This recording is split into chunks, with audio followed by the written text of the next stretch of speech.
रात का समय था। रिमझिम बारिश हो रही थी। उस दिन हवा में सन्नाटा पसरा था।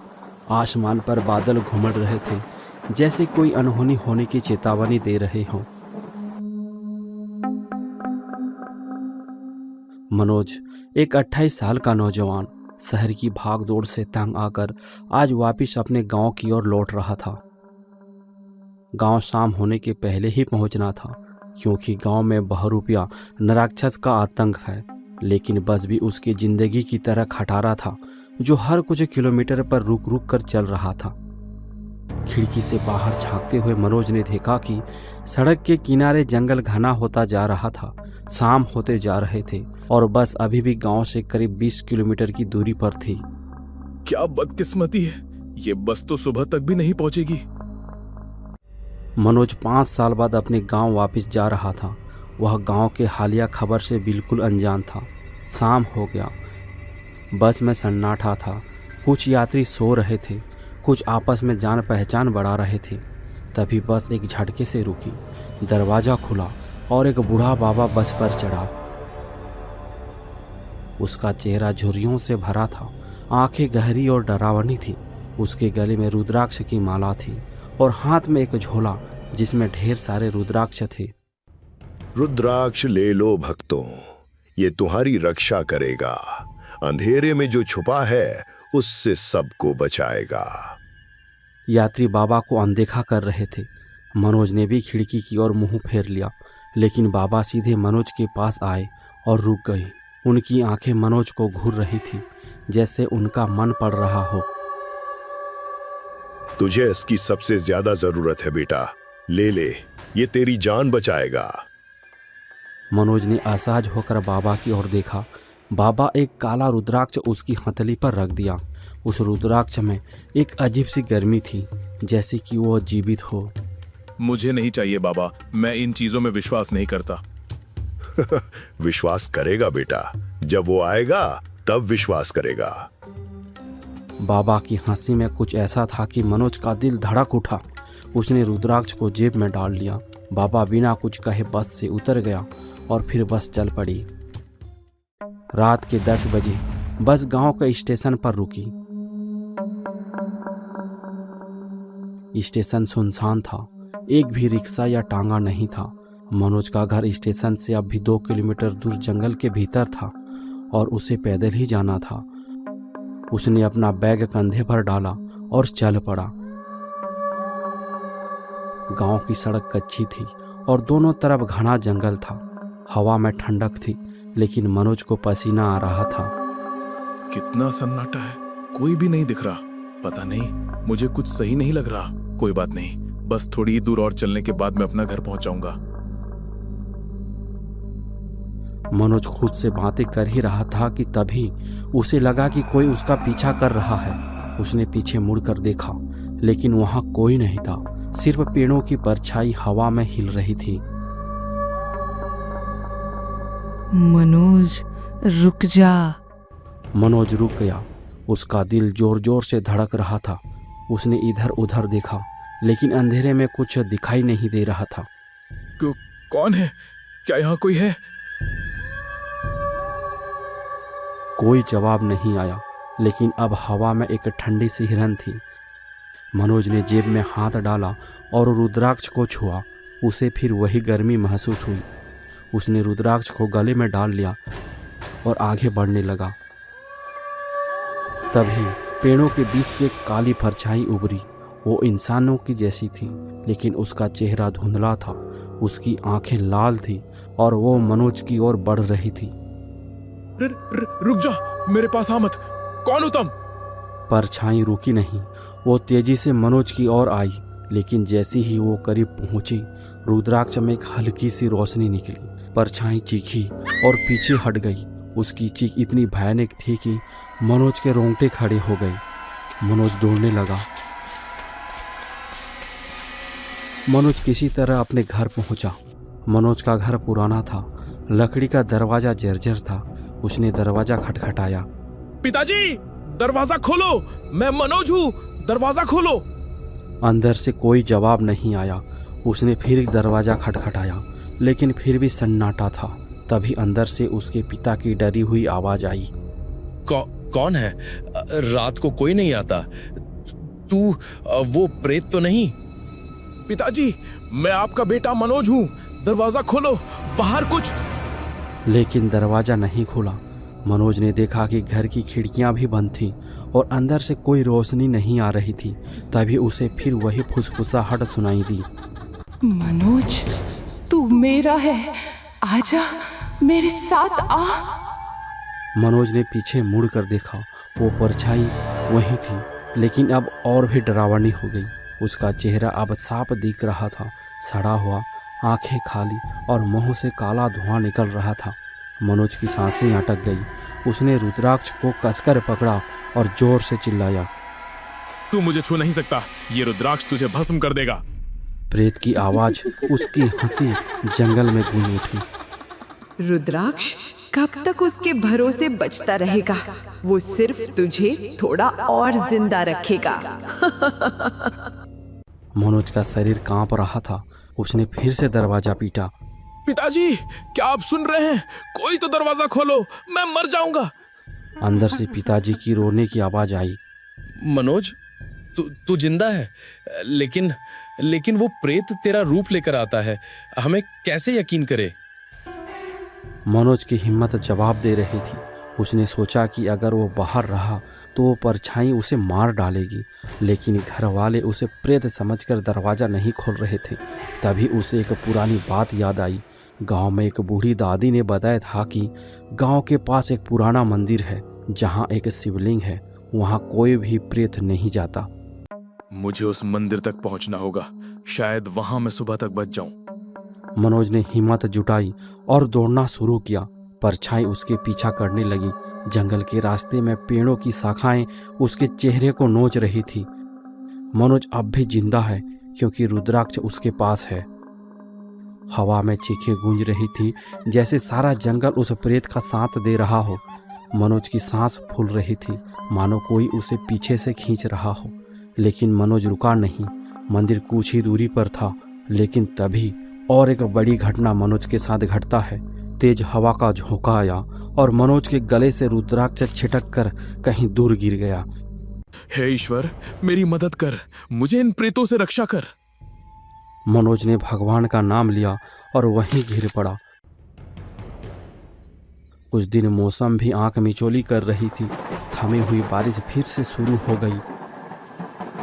मनोज ने खुद को संभाला और जैसे तैसे मंदिर के दरवाजे के पास पहुंचा और वहीं बेहोश हो गया। थोड़ी देर बाद उसे होश आता है। मनोज ने देखा कि उसके पास मंदिर के पुजारी बैठे थे। बेटा, तू बड़ा ही किस्मत वाला है जो इतनी रात यहाँ पर आया है। तू बाहर बेहोश पड़ा था, मैंने तुझे उठाकर यहाँ लाया है। पुजारी बाबा, वो प्रेत, वो आवाजें। अब तुम्हें डरने की कोई जरूरत नहीं है। अब तुम सुरक्षित हो। मैंने तुम्हारे शरीर पर अभिमंत्रित राख लगा दिया है। अब चाहकर भी कोई आत्मा तुम्हें नहीं छू सकता। आपका बहुत बहुत धन्यवाद बाबा। चलो बेटा, अब मैं तुम्हें तुम्हारा घर छोड़ देता हूँ। मनोज पुजारी बाबा के साथ मंदिर से बाहर निकला। कुछ दूर चलने के बाद उसे उसका वह रुद्राक्ष मिल जाता है। मनोज उसे अपने गले में पहन लिया। थोड़ी दूर जाने के बाद मनोज की नज़र एक पेड़ पर पड़ता है। उसने देखा एक बूढ़ा व्यक्ति पेड़ पर उल्टा लटका हुआ है और मनोज को देखकर मुस्कुरा रहा है। उसके मुस्कान बड़ा ही खतरनाक लग रहा था। अरे वो बेटा मनोज, मैंने तुम्हें क्या कहा था? अब तुम सीधा घर चलो। इधर उधर देखने की कोई जरूरत नहीं है। पुजारी मनोज को उसके घर के दरवाजे तक पहुंचाया। दरवाजा खटखटाया, पर अंदर से किसी की आवाज नहीं आई। अरे दरवाजा खोलो, बेटा मनोज आया है। जब साथ में है मानव तो क्या करेगा दानव। पुजारी की इन बातों को सुनकर दरवाजा खुलता है। दरवाजे के अंदर से एक अधेड़ उम्र के इंसान सामने आता है। वह मनोज के पिताजी थे। अंदर आ बेटा, जल्दी आ। मनोज के पिता ने दरवाजा खोलते ही मनोज को पकड़कर अंदर खींच लिया और झट से दरवाजा को बंद कर दिया। पिताजी, बाहर पुजारी बाबा हैं, वो अकेले हैं, उन्हें भी अंदर आने दीजिए। आपने दरवाजा क्यों बंद कर दिया? क्या पुजारी? तुम किस पुजारी की बात कर रहे हो? वही पुजारी जो पुराने शिव मंदिर में रहते हैं, जिन्होंने मुझे छलावा से बचाया है। ये क्या बात कर रहा है बेटा? उस मंदिर के पुजारी? वो तो कब के गुजर गए, 2 साल हो गए हैं। उनकी रहस्यमय तरीके से मौत हो गई थी। अपने पिता के मुंह से यह बातें सुनकर मनोज का पूरा शरीर डर के मारे कांपने लगा। उसके पैरों तले मानो जमीन खिसक गया हो। उसे यकीन नहीं हो रहा था कि उसके साथ अभी अभी जो आदमी चलकर उसके घर तक आया था, उसकी मौत 2 वर्ष पहले ही हो गई थी। ये आप क्या कह रहे हैं पिताजी? उन्होंने तो मुझे बचाया और घर तक लाया है। ऐसा नहीं हो सकता बेटा। जरूर वो महादेव होंगे जो तुम्हें बचाकर यहाँ ले आए हैं। पिताजी मनोज को लेकर पूजा कमरे पर आते हैं और महादेव की पूजा करते हैं। मनोज को कुछ समझ में नहीं आ रहा था कि उसके साथ ये क्या हो रहा है। बार बार उसका ध्यान उस प्रेत आत्मा और पुजारी की बातों पर जा रहा था। पिताजी, आपने मेरे लिए दरवाजा क्यों नहीं खोला? बेटा, वो प्रेत आत्मा बहरूपिया है, छलावा है। वो किसी का भी रूप लेकर घर के अंदर प्रवेश करता है और लोगों को उठाकर ले जाता है। अगले सुबह उसकी लाश जंगलों पर मिलता है। मैंने सोचा वो छलावा फिर से आ गया है तुम्हारे रूप लेकर, इसलिए मैंने दरवाजा नहीं खोला था। मुझे नहीं पता था कि तुम इस तरह शहर से अचानक रात को गांव आओगे। लेकिन अभी तो आपने दरवाजा खोला था, तो पहले क्यों नहीं खोला आपने? पिताजी, आप पहले भी तो दरवाजा खोल सकते थे। हमारे गांव में हमने एक नियम बनाया है, जब साथ में है मानव तो क्या करेगा दानव। जब भी कोई ऐसा कहता है तभी हम दरवाजा खोलते हैं। हाँ, मुझे याद है, पुजारी बाबा ने भी यही कहा था। आपका बहुत बहुत धन्यवाद भगवान, आपने मेरे लिए 2 बार आकर मेरी रक्षा की है। ये क्या कह रहे हो बेटा? 2 बार? हाँ बाबा, जब मैं शहर से गांव की ओर आ रहा था, तभी बस में एक बाबा ने मुझे ये रुद्राक्ष दिए थे। इसी रुद्राक्ष ने मेरी जान बचाई। उसके बाद जब ये रुद्राक्ष मेरे से छूट गया था, तब मंदिर के बाबा ने मेरा जान बचाया। तुम बहुत बड़े किस्मत वाले हो मनोज, वरना आज तक कोई यहाँ जिंदा नहीं बचा। जो भी रात को घर से बाहर निकाला उसकी लाश ही देखा गया है। पिताजी, क्या आप मुझे बता सकते हैं ये छलावा कौन है और ये हमारे गांव के लोगों को परेशान क्यों कर रहा है? ये तो मैं भी नहीं बता सकता बेटा। इसका जवाब तो वहीं जाकर ही पता लगाया जा सकता है। कहाँ पिताजी? जंगल के बीच एक पुराना नीम का पेड़, कहते हैं वहीं पे ये सारी आत्माएं बसती हैं। मनोज जिज्ञासु था। पुजारी की बातें सुनकर उसका नींद ही उड़ गया। बार बार उस नीम के पेड़ के बारे में सोच रहा था। पता नहीं क्या सच्चाई है उस नीम के पेड़ की। अचानक उसके मन में एक ख्याल आया।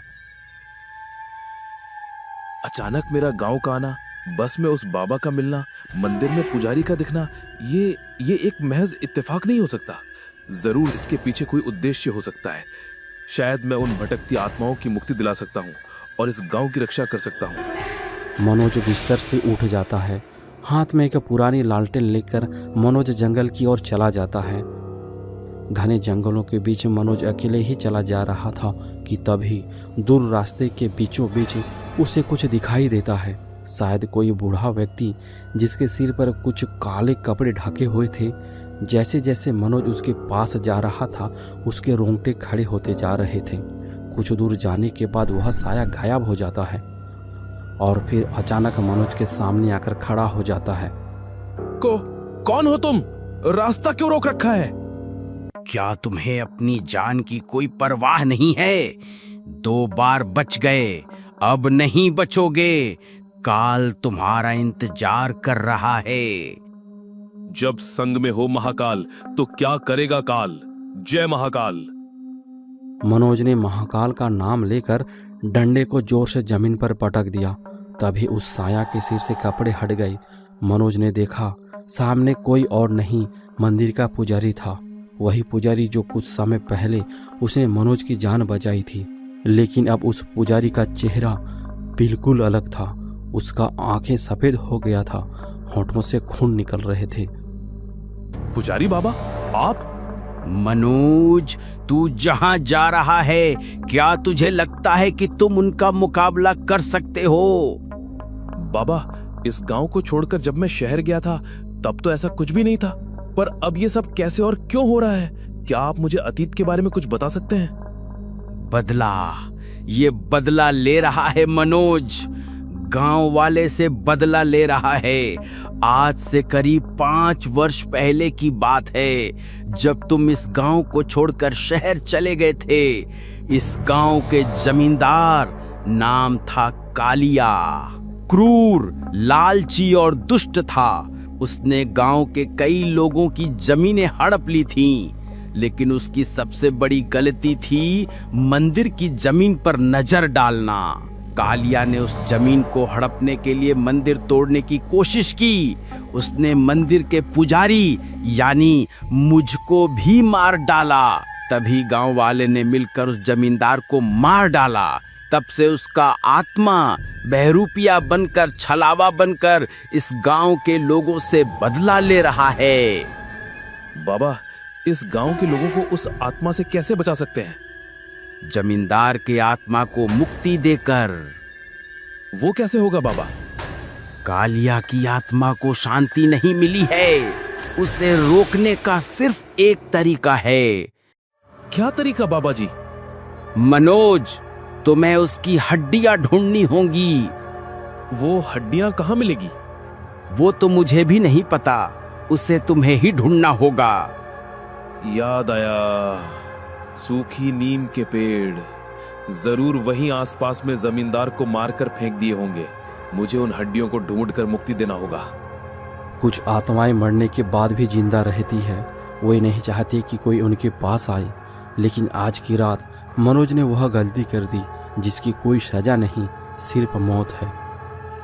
रात के करीब 3 बज रहे थे जब सारा गांव नींद में डूबा था। मनोज अकेला एक लालटेन लेकर उस नीम के पेड़ की ओर चला जहां आज तक कोई नहीं गया था। कुछ देर बाद मनोज उस नीम के पेड़ के पास पहुंच जाता है। जिसे डर समझा, शायद अब वही मेरा मकसद बन गया है। तू यहाँ क्यों आया है? अब तू यहाँ से जिंदा नहीं बचेगा। मैं तुम्हें मुक्ति देने आया हूं। लेकिन आत्मा शांति नहीं चाहती थी, वो बदला चाहती थी। आत्मा की विकराल छाया उड़ती है। आत्मा मनोज की ओर बढ़ी। यह सब देख मनोज का खून सूख गया। उसके हाथ कांपने लगे। लालटेन भी टिमटिमा रही थी।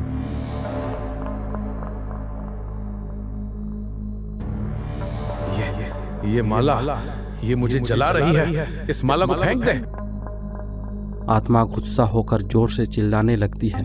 आत्मा की आवाज़ से पूरा जंगल गूंजने लगा। मनोज घबरा कर जमीन पर गिर जाता है। तभी उसका रुद्राक्ष की माला गले से छिटक कर दूर गिर जाता है। तभी आत्मा अचानक मनोज के पास आ जाता है और मनोज को उठाकर दूर फेंक देता है। मनोज वहीं पर गिर जाता है जहां कालिया जमींदार को फेंक दिया गया था। वहीं पर उसके कंकाल पड़े थे। मनोज झट से खड़ा हो जाता है। अरे, वो तो मेरी तरफ ही आ रहा है। लगता है आज तो मेरा मौत निश्चित है। मेरा माला भी कहाँ चला गया? हे भगवान, अब मैं क्या करूं? मनोज हड़बड़ाने लगा। मनोज के पास केवल अब लालटेन ही बचा था। मनोज रुद्राक्ष की माला को इधर उधर खोजने लगा कि तभी उसका नज़र कुछ हड्डियों पर पड़ा। मनोज समझ गया कि वह हड्डी किसी प्रेत आत्मा की है। लालटेन पास में ही पड़ी थी। लालटेन अब भी जल रही थी। मनोज ने लालटेन को उन हड्डियों के ऊपर फेंक दिया। हड्डियों पर आग लग गया। इस तरह कालिया जमींदार की आत्मा को शांति मिल जाता है। उसके साथ ही अन्य आत्माओं को भी मुक्ति मिल जाता है। मनोज बहुत थक गया था और वहीं बेहोश हो गया।